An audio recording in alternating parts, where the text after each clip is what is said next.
8वां केंद्रीय वेतन आयोग। नाम सुनते ही शायद किसी उबाऊ सरकारी फाइल या नीरस सी समिति का ख्याल आता है ना। लेकिन असल में ये कोई आम बात नहीं है।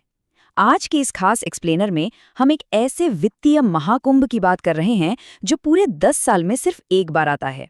ये एक ऐसा हाई स्टेक्स गेम है जो न सिर्फ लाखों परिवारों का भविष्य तय करने वाला है, बल्कि पूरे देश की अर्थव्यवस्था में एक जबरदस्त हलचल पैदा करने की ताकत रखता है। तो चलिए बिना किसी देरी के सीधे मुद्दे पर आते हैं। यह कोई साधारण नीतिगत बदलाव नहीं है। यह बढ़ती महंगाई, सरकारी ढांचे में बदलाव और सबसे बड़ी बात, पैसे की एक विशाल लहर का प्रतीक है जो जल्द ही आने वाली है। यह समझना बेहद जरूरी है कि कैसे जीवन यापन की बढ़ती लागत के बीच ये आयोग एक बहुत बड़ा आर्थिक टर्निंग पॉइंट साबित होने वाला है। अब जरा इस चौंका देने वाले नंबर पे गौर करें, 1.1 करोड़। ये सिर्फ एक आंकड़ा नहीं है, ये 50 लाख से ज्यादा मौजूदा केंद्रीय कर्मचारियों और 69 लाख पेंशन भोगियों की जिंदगियों का सीधा हिसाब है। जरा भारतीय रेलवे के उन अनगिनत कर्मचारियों के बारे में सोचिए। दिन रात ट्रैक पर मेहनत करने वाले मेंटेनर्स, सिग्नलमैन और लंबी शिफ्ट्स में काम करने वाले लोको पायलट। उनके लिए ये सिर्फ वेतन में इजाफा नहीं है, बल्कि सालों की कड़ी मेहनत का सम्मान और एक सुरक्षित भविष्य की असली उम्मीद है। और ये उम्मीद रातों रात नहीं जगी है।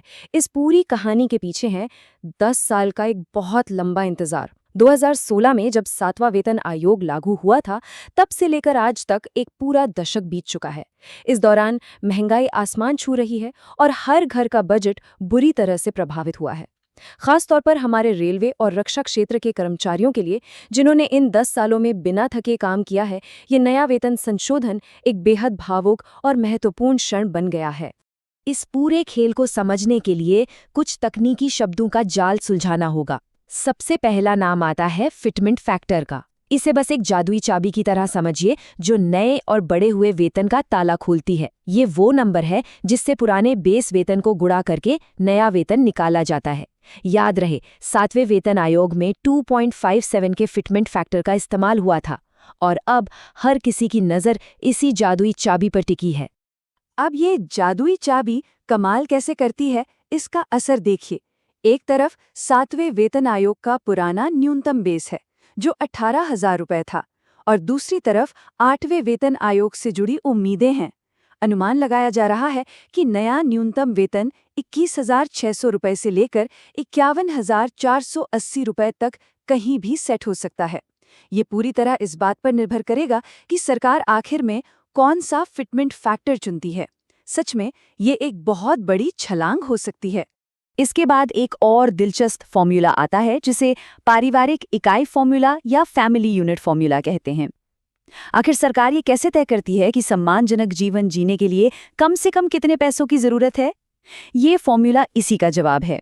ये देश के बड़े बड़े मैक्रो इकोनॉमिक आंकड़ों को रोजमर्रा की जिंदगी से जोड़ता है, जैसे राशन का खर्च, घर का किराया, दवाइयाँ और बच्चों की पढ़ाई। लेकिन असल विवाद की जड़ यही फॉर्मूला है। पिछले वेतन आयोगों ने हमेशा ये मानकर गणना की थी कि एक परिवार में 3 सदस्य होते हैं, लेकिन अब कर्मचारी यूनियनें मजबूती से मांग कर रही हैं कि इस आधार को बढ़ाकर 5 सदस्य किया जाए। उनका तर्क बहुत सीधा और तार्किक है। आज के नए कानूनों के तहत कर्मचारियों के लिए अपने बुजुर्ग माता पिता की देखभाल करना भी अनिवार्य है। तो फिर उन बुजुर्ग माता पिता का खर्च इस फॉर्मूले का हिस्सा क्यों नहीं होना चाहिए? और बस यहीं से शुरुआत होती है एक महासंघर्ष की, एक बड़ी बातचीत, जहां एक तरफ कर्मचारी यूनियनें हैं जो बढ़ती महंगाई से हर हाल में राहत चाहती हैं, और दूसरी तरफ सरकार है जिसके सामने देश की सख्त आर्थिक वास्तविकताएं हैं।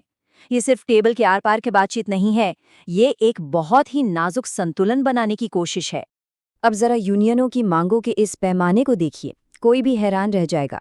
National council joint consultative machinery ने जो मांगे रखी हैं वो बेहद महत्वाकांक्षी हैं। न्यूनतम वेतन सीधा 69,000 रुपये करने की मांग, 3.83 का फिटमेंट फैक्टर, 6% का सालाना इंक्रीमेंट और 30% न्यूनतम HRA।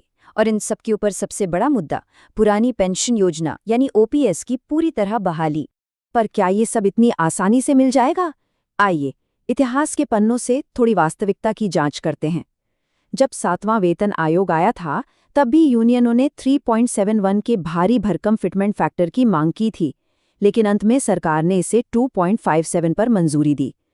ऐतिहासिक रूप से देखें तो सरकार हमेशा अंतिम आंकड़ों को संतुलित और मॉडरेट करती है। मतलब साफ है, 3.83 की इस नई मांग को बिना किसी कटौती के मंजूर किया जाना लगभग असंभव है। ऐसा इसलिए भी है क्योंकि सरकार को सिक्के का दूसरा पहलू देखना होता है, एक बेहद कठिन राजकोषीय संतुलन। सरकार के संसाधन सीमित हैं, उनके ऊपर गैर अंशदायी पेंशन योजनाओं का भारी बोझ है, मुद्रास्फीति को कंट्रोल में रखने का दबाव है और देश के विकास से जुड़े बड़े प्रोजेक्ट्स के लिए पैसा भी बचाना है। खजाना किसी एक चीज के लिए पूरी तरह खाली नहीं किया जा सकता।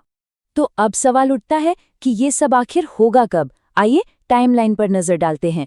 नवंबर 2025 में इस आयोग का गठन होना है।